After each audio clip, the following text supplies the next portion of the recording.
Thunder Bay Police are bracing for some major overtime costs later this year after the regional hospital confirmed last week that it will stop performing forensic autopsies in June. The inspector in charge of the Major Crimes Unit says the decision is very challenging, given the city's rising homicide and overdose cases. Jonathan Wilson reports. On the sheer front of the number of death investigations in which we participate, the number of homicide investigations in which we participate, the timing is unfortunate. Detective Inspector Jeremy Pearson says city police were aware that the regional hospital was planning to phase out conducting forensic postmortems, and that move was confirmed last week.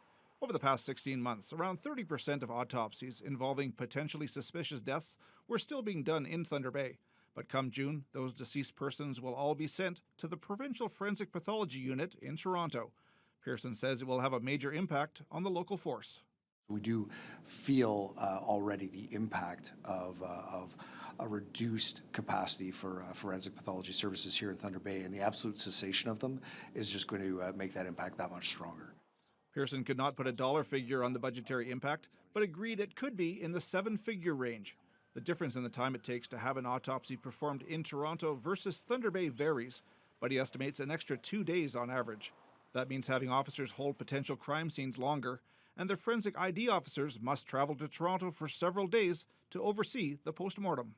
We also have to talk about the human cost in terms of a grieving family who is waiting for answers, who is concerned, obviously have been through a traumatic experience already, and now they're waiting for their loved one to return so that they can pay their final respects. That has an impact.